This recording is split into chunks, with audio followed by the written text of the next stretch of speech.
Hello my dear friends, आप सभी का हमारे चैनल वीटीयूपी स्टडी पॉइंट में स्वागत है। दोस्त, बायोलॉजी से जो आपकी क्लासेस चल रही थी, जंतु जगत का वर्गीकरण यानी कि क्लासिफिकेशन ऑफ एनिमल किंगडम, बहुत ही अच्छी तरीके से दोस्त हमने 3 आपके टोटल थ्योरी के क्लास और 2 आपके एमसीक्यू टाइप के क्वेश्चन के साथ यहाँ पे हमने कंप्लीट किया है। आज हम दोस्त न्यू लेसन स्टार्ट करेंगे जिसका नाम है दोस्त न्यूट्रिशन, पोषण। वेरी इंपॉर्टेंट दोस्त ये आपका चैप्टर होने वाला है। इसमें दोस्त हम उसी तरह से कंप्लीट कराएंगे जैसा कि हमने आपको पहला जंतु जगत का वर्गीकरण यहाँ पे क्लियर किया था। क्लासेस दोस्त आपकी वीडियो नहीं आ पा रही थी कुछ रीजन के कारण।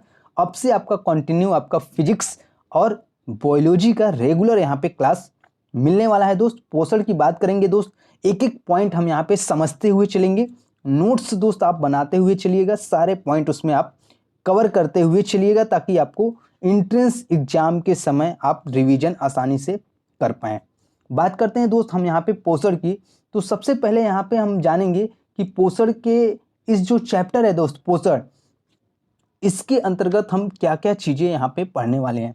तो जो आपका न्यूट्रिशन दोस्त होता है, इसके अंदर हम पाचन, पचे हुए भोजन का अवशोषण और उससे अपचित भोजन का बहिष्कार से संबंधित किसका अध्ययन किया जाता है, किसमें, पोषण में, हमारे न्यूट्रिशन में।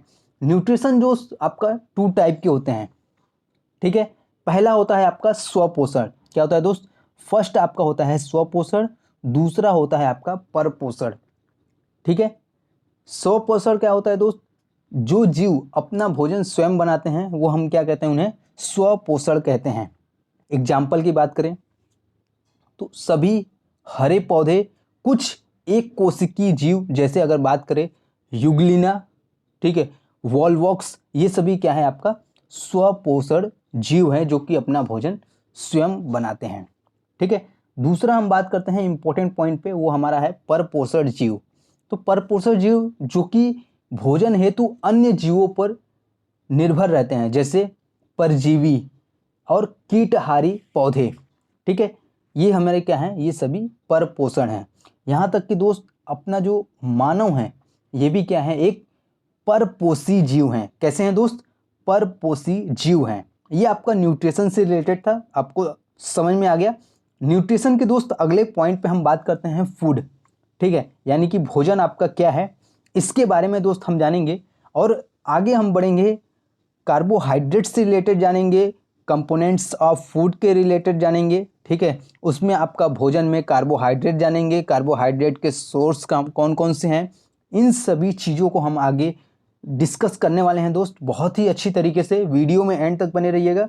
चैनल पे आप पहली बार विजिट कर रहे हैं तो सब्सक्राइब जरूर करिएगा, क्योंकि आने वाली हर एक वीडियो का इंफॉर्मेशन और पॉलिटेक्निक एंट्रेंस एग्जाम से रिलेटेड जो भी नोटिफिकेशन होगी दोस्त, वो आपको सबसे पहले इसी चैनल पर देखने को मिल जाएगा। तो अगला हमारा दोस्त जो टॉपिक था वो था फूड, ठीक है। तो भोजन है क्या? भोजन आपका एक पोषक पदार्थ है जो कि किसी जीव द्वारा वृद्धि, कार्य, मरम्मत और उनकी जीवन की जो आपका संक्रिया है, उनके संचालन हेतु क्या किया जाता है, ग्रहण किया जाता है। जीवन को चलाने के लिए, जीवन चक्र को आगे बढ़ाने के लिए जो भी हमारा क्रिया होता है, उन्हें कवर अप करने के लिए हम क्या करते हैं, फूड का ग्रहण करते हैं, या आपका विभिन्न पदार्थों का मिश्रण होता है जिसकी मात्रा, उसमें अवयव क्या है, भिन्न भिन्न हो सकते हैं। कुल मिला के दोस्त कहने का मतलब ये है कि जो आपका भोजन है वो किसी भी जीव वो अपना वृद्धि, विकास के लिए या अपने जीवन की क्रियाओं का संचालन हेतु ग्रहण करता है, ठीक है। अगले हम पॉइंट पे चलते हैं। ये तो रहा आपका फूड। अब बात करते हैं यहाँ पे components of food, very important है, देख लेंगे दोस्त, इसको आप नोट करते हुए भी चलिएगा। कोई भी स्टूडेंट को दोस्त आपको अगर फॉर्म से रिलेटेड दिक्कत आ रही है, पॉलिटेक्निक एंट्रेंस एग्जाम 2023 के फॉर्म फिल करने में भी दोस्त कोई दिक्कत आ रही है, तो आप हमारे ऑफिशियल व्हाट्सअप नंबर पे भी दोस्त मैसेज कर सकते हैं। मैसेज दोस्त आपको लिंक में भी मिल जाएगा, वहाँ से भी कर सकते हैं। और मैं यहाँ पे भी आपको बता रहा हूँ 7393940557, ठीक है। अगर कोई भी दोस्त इशू आ रहा है आपको पीडीएफ चाहिए दोस्त, वो आपको टेलीग्राम पे ज्वाइन करिए, वहाँ से भी आपको मिल जाएगा। टेलीग्राम का चैनल भी दोस्त आपको लिंक में मैं प्रोवाइड करा दूंगा, वहाँ से आप जुड़ जाइए। पीडीएफ ऑलरेडी दोस्त वहाँ पे पड़े हुए हैं, फिर से मैं आपको दोबारा प्रोवाइड करा दूंगा। ठीक है, ये तो रहा दोस्त आपका भोजन। अब बात करते हैं भोजन के अवयव यानी कि कंपोनेंट्स ऑफ फूड के बारे में बात करते हैं। तो टोटल हमारे 7 टाइप के आपके कंपोनेंट्स होते हैं। ठीक है, फर्स्ट जो होता है दोस्त वो आपका क्या होता है, कार्बोहाइड्रेट्स होता है। दूसरा होता है आपका वसा। तीसरा दोस्त होता है आपका क्या, प्रोटीन।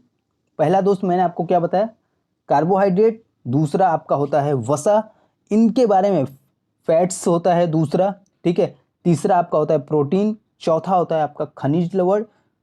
पांचवा होता है दोस्त विटामिन। छठा आपका जल। और सातवां आपका होता है मोटा चारा। ये आपके 7 टाइप के आपके क्या हैं, कंपोनेंट्स ऑफ फूड हैं। इनके बारे में हम आगे डिटेल्स से बारे में बात करेंगे, जैसे कि आपको कार्बोहाइड्रेट होता क्या है, किस में पाया जाता है कार्बोहाइड्रेट, और कितनी इसकी मात्रा होती है, वो सारी चीज़ों के बारे में हम आपको बहुत ही ज़्यादा डिटेल से यहाँ पे बताने वाले हैं। ठीक है, अगले दोस्त हम पॉइंट पे चलते हैं।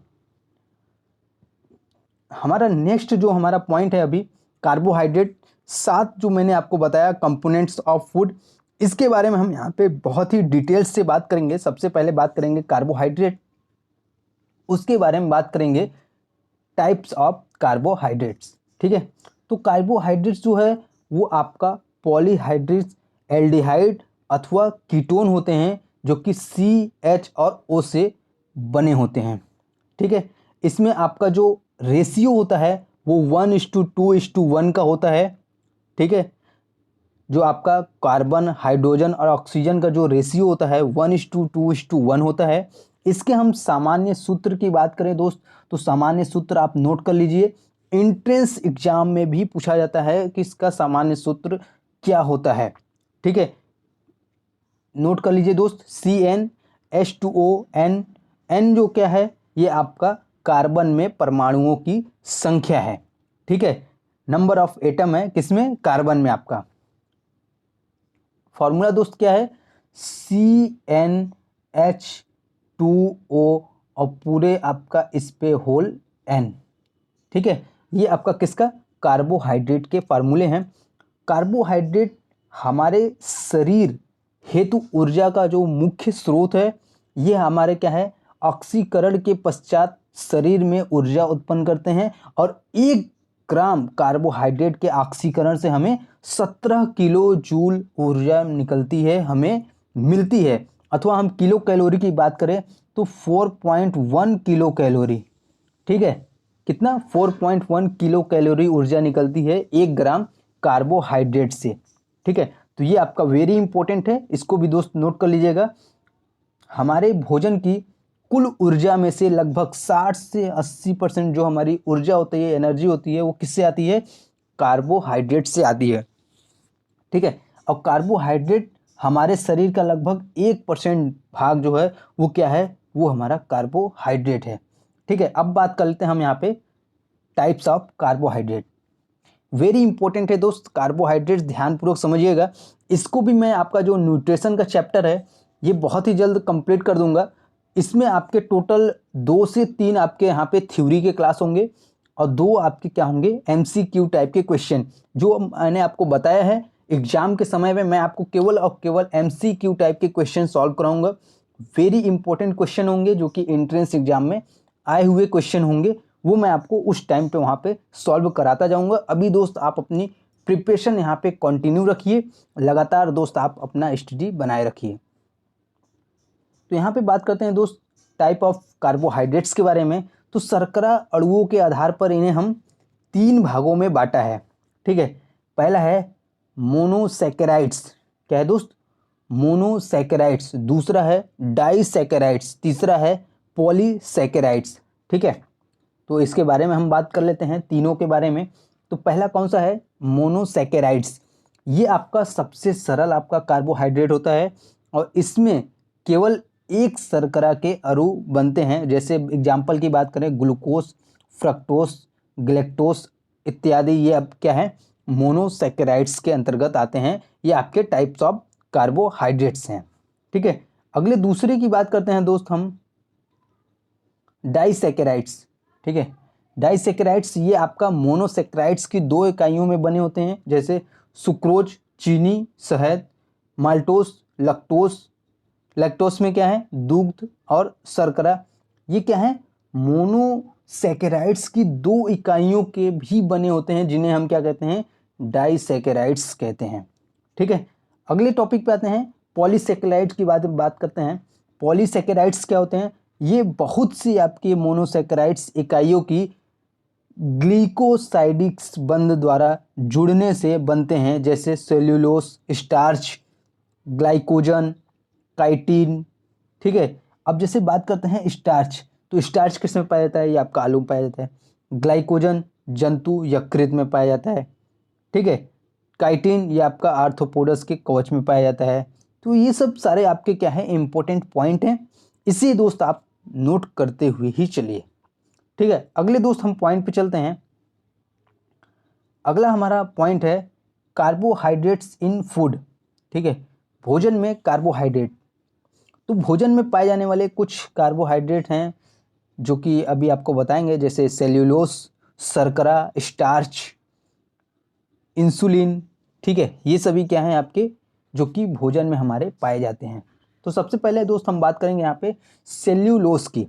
ठीक है, तो यह पौधों की कोशिका भित्ति में पाई जाती है।